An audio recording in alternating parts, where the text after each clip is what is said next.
Some people spend their entire lives chasing a famous name. Lisa Marie Presley spent hers trying to escape one. Born into one of the most celebrated families in music history, she inherited wealth, global recognition, and a home millions dreamed of visiting. From the outside, her life looked like the ultimate American fairy tale. But behind the gates of Graceland, another story was unfolding. Before she reached adulthood, she had already witnessed a loss that would define the rest of her life.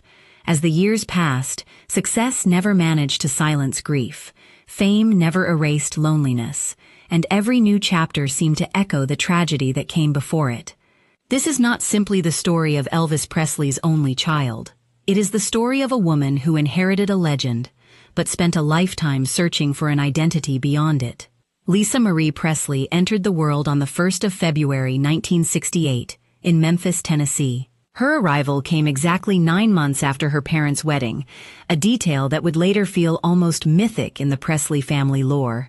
For the first 4 years of her life, she knew only the insulated grandeur of Graceland, the 14-acre estate that had become the center of the rock and roll universe.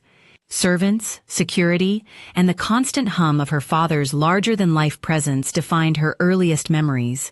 Elvis doted on her, but the marriage between him and Priscilla was already fracturing under the weight of his fame, his habits, and the demands of a public that never stopped watching. By the time Lisa Marie turned 4, her parents had separated. Priscilla took her daughter and moved to Los Angeles, creating a childhood split between two very different worlds. In California, life was more ordinary, shaped by private schools and her mother's attempt at normalcy. Back in Memphis, Graceland remained a palace of memory and myth. Lisa Marie would fly between the two realities, always carrying the inescapable knowledge that she was Elvis Presley's only child, the sole heir to a legend that had already reshaped American culture. The wound that would shape everything came on the 16th of August, 1977. Lisa Marie was 9 years old. She had been at Graceland that summer, staying close to her father as his health visibly declined. According to her own later reflections, she sensed something was coming. That afternoon, she woke to chaos. Elvis had collapsed in the bathroom. The little girl who ran to the scene would never forget the image of her father lying unresponsive.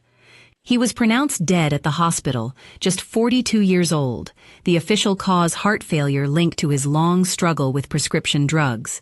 The public mourning was immediate and overwhelming. Graceland became a shrine. For Lisa Marie, it became something far more complicated, a home now haunted by absence. She has described how the loss left her unmoored. In the years that followed, she dropped out of high school and began experimenting with drugs, a pattern that would echo tragically through her own life. Priscilla tried to steer her through private schools and structure, but the shadow of Elvis was everywhere.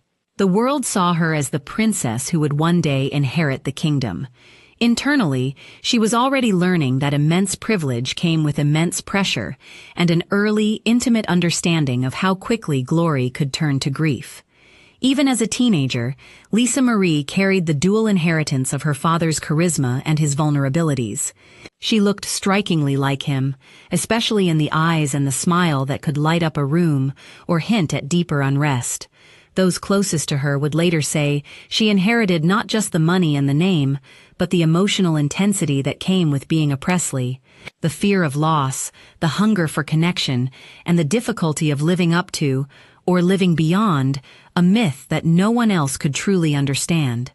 By her late teens, she sought some form of control and belonging. She spent time at the Scientology Celebrity Center in Los Angeles, where she met musician Danny Keough. Their connection offered something that felt grounded amid the chaos of her fame. It was the beginning of her first real attempt to build a life of her own. She was still only 20 when they married in 1988. 2 children would soon arrive, daughter Riley in 1989 and son Benjamin in 1992. For a moment, it seemed as though Lisa Marie might carve out the stable family she had never fully known, but the Presley legacy was never going to let her go quietly. She had already inherited the weight of being Elvis's only child. Now, as she stepped into adulthood, she was about to inherit the empire itself. When she turned 25 in 1993, the estate that Priscilla had carefully grown from near bankruptcy into a $100 million enterprise became hers. Graceland, the music rights, the image, the myth, all of it now rested on her shoulders. The little girl who had lost her father too soon was now the guardian of his kingdom. The question that would define the next decades of her life was already forming. Could anyone, even Elvis Presley's daughter, survive living at that scale without paying an unbearable price? The path out of early chaos began with a search for something real. After years of drifting through the shadow of her father's legend, Lisa Marie Presley found a measure of stability in the most unexpected place. While navigating her own struggles with substance issues and the relentless scrutiny that came with her last name, she connected with musician Danny Keough at the Scientology Celebrity Center in Los Angeles. Keough represented something different, a creative partner who understood music and seemed grounded amid the Hollywood noise. On the 3rd of October 1988, the 20-year-old Lisa Marie married him in a quiet ceremony. It was her first serious attempt to step away from the chaos of her teenage years and build a life on her own terms. The marriage brought immediate forward momentum. Just 8 months later, in May of 1989, their daughter Danielle Riley Keough was born. 2.5 years after that, in October of 1992, they welcomed son Benjamin Storm Presley Keough. For the first time, Lisa Marie experienced the rhythm of family life that had been missing since her parents' separation. She and Danny shared custody responsibilities even after their marriage ended, and Keough would remain a steady presence in her world for decades, a rare constant. The couple split in 1994, but their co-parenting endured, offering Lisa Marie a foundation as she prepared to step into a much larger role. That role arrived on her 25th birthday in 1993. Under the terms of Elvis's will, Lisa Marie officially inherited the estate that Priscilla Presley had worked tirelessly to rebuild. What had once been a struggling $5 million estate at the time of Elvis's death had grown, thanks to Priscilla's business acumen, into an enterprise worth roughly $100 million. Graceland itself had been opened to the public in 1982, drawing hundreds of thousands of visitors each year and generating steady revenue through tours, merchandising, and licensing. Lisa Marie became the sole heir, the living face of the Presley legacy. She took on involvement in Elvis Presley Enterprises, eventually serving as president, learning the complexities of managing an icon's image and business interests while the world watched. This period marked her first real smart moves in the public arena. She began to understand the machinery behind the myth, how to protect the brand while asserting her own voice. The inheritance gave her financial independence on paper, but it also brought enormous pressure. She was now responsible for an empire that included not just the physical home at Graceland, but publishing rights, likeness deals, and the intangible weight of being the only direct link to Elvis Presley. Rather than retreat, she started channeling some of that energy into creative outlets. Music had always been part of her life, but now she began writing seriously, testing whether she could step out from her father's shadow on her own terms. Her personal life, however, was already showing signs of the fractures to come. The divorce from Danny in 1994 was amicable by celebrity standards, but it coincided with one of the most surreal chapters in her public story. Barely 3 weeks after the divorce was finalized, Lisa Marie made headlines around the globe by marrying Michael Jackson. The union was announced after a secret ceremony in the Dominican Republic on the 26th of May, 1994. To the outside world, it looked like a union of two music royals, the daughter of the king of rock and roll and the king of pop. Privately, it was more complicated. Born partly from friendship during Jackson's difficult period, facing serious allegations. Yet even as tabloid frenzy surrounded her, Lisa Marie was laying groundwork for her own artistic identity. She had begun collaborating with producers and songwriters, drawing from her life experiences in ways that felt raw and personal. The early 90s were a time of transition, from young wife and mother to public heiress, navigating both immense wealth and intense personal scrutiny. She traveled between Los Angeles and Memphis, balancing motherhood with the demands of the estate. Benjamin and Riley provided an anchor, and she was determined to give them a sense of normalcy where she could. This phase of ascent was defined by competence gained under pressure. Lisa Marie learned to handle business meetings, legal structures, and the constant public interest in her every move. She showed an ability to make decisive choices, even when they carried risk. The inheritance had given her resources, but it was her growing willingness to step into the spotlight on her own terms that signaled real momentum. She was no longer just Elvis's daughter reacting to the world. She was beginning to shape her narrative, even if the world still saw her primarily through the lens of her famous last name. By the mid-1990s, Lisa Marie stood at a crossroads. She had built a family, claimed her inheritance, and survived the immediate aftermath of her first marriage. The next chapter would take her into territory few could imagine. A very public union with one of the planet's biggest superstars, followed by her own serious push into music. The ascent had given her confidence and capital. What it could not yet reveal was how expensive the view from the top would become.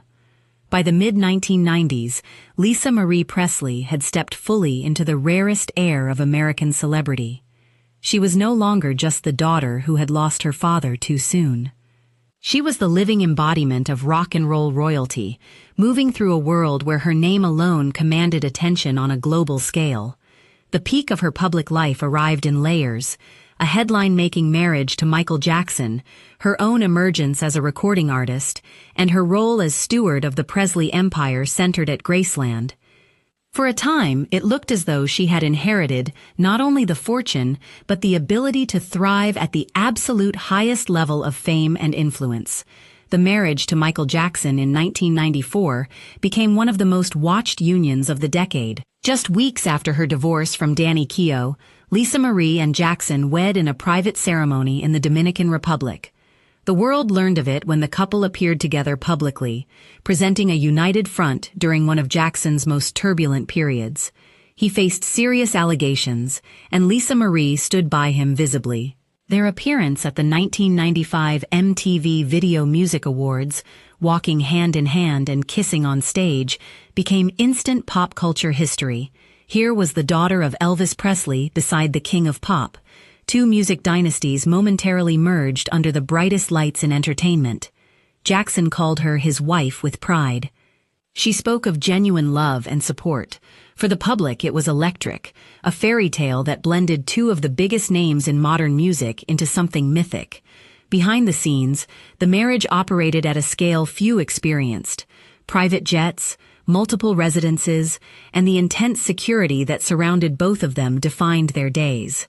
Lisa Marie entered Jackson's orbit at its most pressurized, offering a sense of alliance and normalcy amid the chaos. The union lasted less than 2 years, ending in divorce in 1996, but it cemented her status as a figure who belonged at the absolute center of the cultural conversation. She had proven she could navigate the highest levels of celebrity partnership, even when the stakes involved global scandal and relentless media scrutiny. While the Jackson chapter dominated headlines, Lisa Marie was quietly building something of her own. She had been writing songs for years, drawing from her distinctive life. In 2003, at 35 years old, she released her debut album, To Whom It May Concern.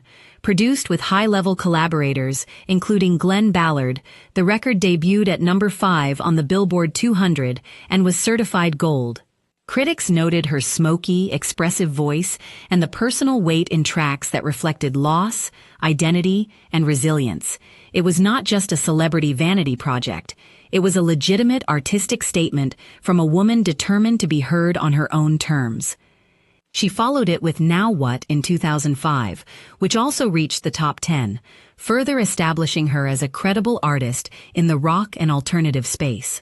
Tours, promotions, and media appearances followed, placing her on stages and magazine covers as both heiress and creator. Her personal life continued its own high-profile trajectory.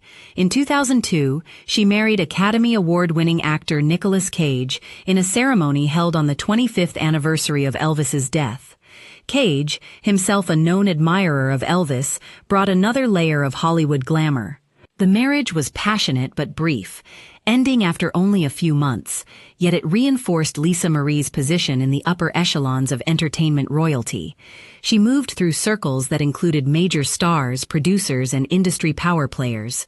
Her homes reflected the scale of her world, properties in Los Angeles, and regular returns to the iconic Graceland, where she maintained private quarters even as the mansion operated as a thriving tourist destination, drawing hundreds of thousands of visitors annually. At the center of it all stood Graceland itself. The estate was more than a house. It was a symbol of American cultural power, a pilgrimage site, and a business that generated millions each year through tours, events, and licensing. Lisa Marie held the title to the property and a significant stake in Elvis Presley Enterprises. She made decisions about the legacy, what image to project, which deals to pursue, how to balance preservation with growth. For a time in the early 2000s, she served actively in leadership roles, learning the intricacies of brand management on a worldwide stage. The Presley name still opened every door. When she walked into a room, people saw not only her, but the continuum of her father's impact on music, film, and popular culture. This was the era when Lisa Marie's life looked truly untouchable from the outside. Private planes, high fashion appearances, relationships with some of the most famous men on the planet, and a recording career that proved she could chart without relying solely on her last name. She had children she adored, Riley and Benjamin providing family grounding, even as public life expanded. The world treated her as American royalty, the keeper of the flame for the 20th century's most transformative music icon. Front pages, television specials, and industry respect followed her moves. She had achieved the rare feat of expanding the Presley brand while attempting to carve her own identity within it. Yet, even at this height, the empire carried invisible costs. Managing such a public legacy meant constant visibility. Every relationship, every business decision, every personal struggle played out under magnification. Lisa Marie had reached the peak, surrounded by symbols of success that most could only dream of. The mansion, the chart positions, the legendary last name amplified by strategic marriages and artistic output. For a stretch of years, the momentum felt unstoppable. The princess had become the queen of her own domain, stepping confidently into the theater of power her father had once commanded. But peaks this high are rarely sustainable without strain. As the 2000s progressed, the private fractures that had always existed beneath the surface began to widen. The very elements that made her empire impressive, the fame, the fortune, the endless public gaze, would soon test whether anyone could truly hold it all together. Even as Lisa Marie Presley commanded the spotlight in the late 1990s and early 2000s, the private world she tried to build was showing deep stress lines. The same ambition and visibility that fueled her peak now collided with the costs of living at that altitude. Public grandeur masked growing instability at home, in her relationships, and in her management of the empire itself. What looked like continued success from the outside was, behind closed doors, a series of fractures that widened with every attempt to hold everything together. The marriage to Michael Jackson had ended in 1996, amid irreconcilable differences. The brief union with Nicolas Cage in 2002, though intense, lasted only months before separation. Both highlighted a pattern: high-profile pairings that brought enormous attention but struggled to provide lasting stability. By 2006, Lisa Marie sought something different. She married Michael Lockwood, her guitarist, producer, and a man she described as a close friend and creative partner. The wedding took place in Japan, with her first husband Danny Keough serving as best man, a detail that spoke to the unusual but functional blended family dynamic she tried to maintain. In 2008, the couple welcomed twin daughters, Harper Vivian Ann and Finley Aaron Love Lockwood. For a moment, it appeared Lisa Marie had achieved the larger, more grounded family life she had long desired. Yet the arrival of the twins coincided with the beginning of one of her most difficult private battles. After a cesarean delivery, she was prescribed opioids for pain. What started as legitimate medical relief escalated. According to her own later accounts and those of her daughter Riley, the medication moved from managing physical discomfort to helping her sleep, and eventually to something she took to escape. The addiction took hold in her early 40s, during a period when she was juggling motherhood, music promotion, and oversight of the Presley estate. She later described how the pressure of her public role and personal history made sobriety feel almost impossible at times. The woman the world saw performing and appearing at major events was privately fighting a battle that isolated her, even within her own home. Financial fractures emerged alongside the personal ones. In 2005, facing cash needs and business complexities, Lisa Marie sold an 85% stake in Elvis Presley Enterprises to a company led by Robert F. X. Sillerman. The deal brought in tens of millions in cash and stock, while allowing her to retain ownership of Graceland itself and 15% of the enterprise. On paper, it provided liquidity and seemed like a strategic move to secure the family's future. In reality, it meant ceding significant control over her father's legacy, the very empire she had inherited and worked to steward. Priscilla Presley was reportedly devastated by the decision, viewing it as a loss of emotional and financial security for the family's core asset. The sale marked a turning point where the need for immediate resources began to erode long-term control. By the late 2000s and into the 2000s teens, the strain intensified.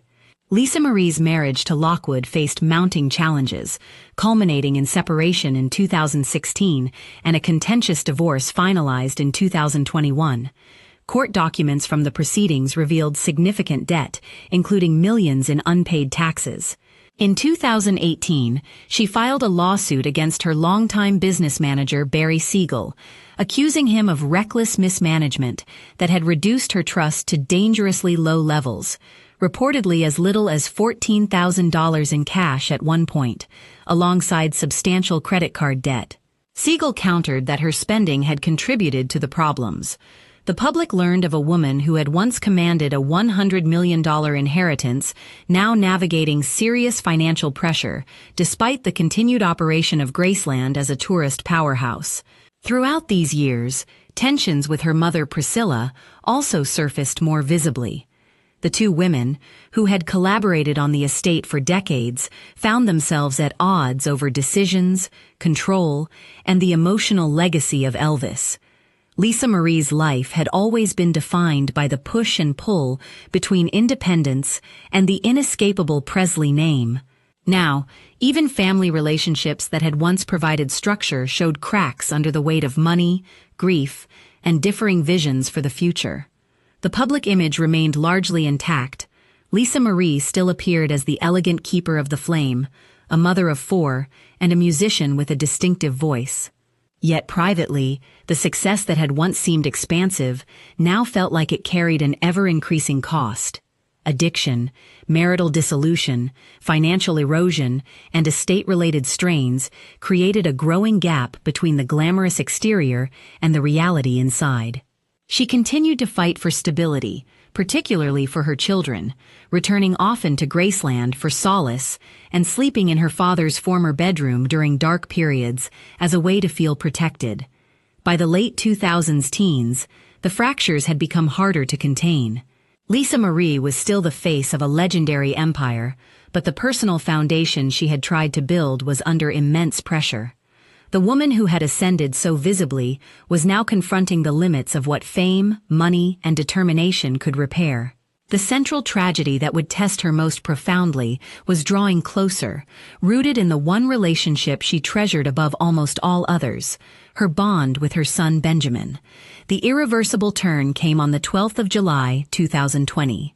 Benjamin Storm Presley Keogh, Lisa Marie Presley's son with Danny Keogh, died by suicide at the age of 27 in Calabasas, California. The loss shattered what remained of the fragile stability Lisa Marie had fought to maintain. Benjamin had been more than her child. He was her closest confidant, a young man who carried a striking resemblance to his grandfather Elvis in both appearance and temperament. Their bond mirrored the intense, almost mythic connection Elvis had shared with his own mother Gladys, a generational pattern of deep love intertwined with vulnerability that Lisa Marie herself would later describe with heartbreaking clarity. Benjamin's struggles had deepened in the years leading up to his death. He battled depression and issues with alcohol. According to accounts from the family, the pressures of the Presley name weighed on him, as did his mother's own health and addiction challenges. In the period before his death, he had expressed concerns about his mental health in messages to Lisa Marie. On that July day, he took his own life with a self-inflicted gunshot wound. The medical examiner confirmed the details shortly afterward. For a woman who had already lost her father at 9, this was a blow of a different magnitude, the loss of the child she called the love of her life. Lisa Marie's grief was total. In the immediate aftermath, she made a decision that reflected both her devastation and her need to hold on. Rather than a swift funeral, she arranged to keep Benjamin's body at her home for approximately 2 months. Using dry ice in a room maintained at around 55 degrees, she created a space where she could sit with him, care for him in her own way, and say goodbye on her terms. Her daughter Riley later described how important this time was for her mother, a parallel to the way Lisa Marie had processed her father's death decades earlier. It was an intensely private act of prolonged mourning in the middle of a global pandemic lockdown. The family navigated the horror together, but Benjamin's absence left a void that nothing could fill. The tragedy accelerated Lisa Marie's own decline. She had been in and out of recovery from opioid addiction, a battle that had escalated after the birth of the twins in 2008. In the years following Benjamin's death, she worked hard to stay sober in his honor, connecting with other parents who had lost children and channeling pain into advocacy and writing. Yet the emotional toll was visible. She described the grief as something that never left, a constant presence that reshaped her days. Health issues compounded the sorrow. She had undergone bariatric surgery some years earlier in an effort to address weight and related problems. That procedure would later create scar tissue, leading to serious complications. On the 10th of January, 2023, Lisa Marie appeared at the Golden Globe Awards with her mother, Priscilla. They were there to support Austin Butler's portrayal of Elvis in the recent biopic. Photos from the night showed her smiling, dressed elegantly, present in the public world she had navigated for so long. 2 days later, on the 12th of January, she was found unresponsive at her home in Calabasas. Her former husband, Danny Keogh, attempted to revive her. Paramedics responded to a cardiac arrest call and transported her to the hospital, but she could not be saved. She was 54 years old. The official cause of death, determined by the Los Angeles County Medical Examiner, was small bowel obstruction caused by adhesions, scar tissue from the earlier bariatric surgery. This was a known long-term complication. Toxicology showed therapeutic levels of prescribed medications, but the manner of death was ruled natural. The timing, coming so soon after a public appearance celebrating her father's legacy, felt cruelly circular. The woman who had lived her entire life in the shadow of Elvis's early death had now followed a path marked by similar themes of struggle and sudden loss. Benjamin's suicide and Lisa Marie's subsequent death formed the devastating core of the family's story. Riley Keogh later reflected that she believed her mother had ultimately died of a broken heart, even if the medical cause was different. In the posthumous memoir From Here to the Great Unknown, completed by Riley using her mother's recordings and reflections, the depth of that pain emerges clearly. Lisa Marie wrote of the generational cycle, the way intense love between parent and child in the Presley line seemed to carry overwhelming worry and vulnerability. She had feared for Benjamin because he reminded her so much of Elvis. The loss confirmed her deepest worries in the most painful way possible. This central tragedy did not arrive without warning signs, but its finality changed everything. The empire at Graceland continued. The music and the name endured. Yet for Lisa Marie, the personal cost had become insurmountable. The little girl who had screamed in confusion at her father's collapse had now experienced the ultimate parental nightmare. The heiress who had tried to build stability through marriages, music, and stewardship of a legend had been broken by the one loss she could not overcome. In the space of less than 3 years, the family lost both Benjamin and Lisa Marie, leaving Riley and the twins to carry the legacy forward amid profound grief. The tragedy was not abstract. It was the sound of a mother sitting with her son's body in a quiet room, refusing to let go too soon. It was the image of her at the Golden Globes, smiling for the cameras while her body was already failing. It was the final, irreversible demonstration that even the vast resources and global mythology of the Presley name could not shield a family from the deepest human pain. In the years after Benjamin's death, Lisa Marie Presley tried to keep moving for the sake of her surviving children. She focused on sobriety as a way to honor her son, reached out to other grieving parents, and poured energy into completing her memoir. But the light had gone out of much of her public presence. Health problems mounted. The same body that had carried the weight of fame, multiple pregnancies, and years of private struggles was failing under complications from earlier surgery. She lived more quietly, returning often to Graceland for comfort, sleeping in her father's old room as she had during darker periods before. The empire she had inherited and partially sold continued to generate income through tourism and licensing, but her personal world had narrowed around loss and the effort to hold her remaining family together. Her death on the 12th of January, 2023, at age 54, sent new shockwaves through the Presley world. Just days earlier, she had appeared composed at the Golden Globes beside her mother, supporting the cinematic retelling of Elvis's story. The contrast between that public moment and her sudden passing amplified the sense of a life cut short, echoing her father's fate decades earlier. The official cause, small bowel obstruction from surgical scar tissue, was medical and natural, yet to those closest to her it felt like the final chapter in a story defined by accumulated heartbreak. The aftermath brought its own chapter of conflict and resolution. Priscilla Presley quickly challenged aspects of Lisa Marie's trust documents in court, questioning a 2016 amendment that had removed her as trustee and positioned Riley and Benjamin as successors. With Benjamin gone, the dispute centered on control of Graceland and the remaining stake in the Elvis estate. After months of public tension, the family reached a settlement in 2023. Priscilla received the right to be buried at Graceland near Elvis, along with a memorial service and a $1 million payment from Lisa Marie's life insurance. Riley Keough became the sole trustee, assuming responsibility for the iconic property and what remained of the family's holdings. Graceland was preserved, continuing as a global tourist destination, but the legal battle laid bare the fractures that had grown across generations. Riley completed and released the memoir From Here to the Great Unknown in 2024, weaving together her mother's recorded reflections with her own perspective. The book offered unfiltered glimpses into the private pain, the prolonged mourning for Benjamin, the cycles of addiction, the complicated love within the Presley family, and Lisa Marie's lifelong effort to make peace with her father's shadow. It humanized the woman the public had known mostly through tabloids, marriages, and music. Riley has spoken of her mother dying of a broken heart, even as the medical record pointed to a surgical complication. The memoir became both a farewell and a bridge for the next generation. Today, Lisa Marie Presley's legacy lives most visibly through her children.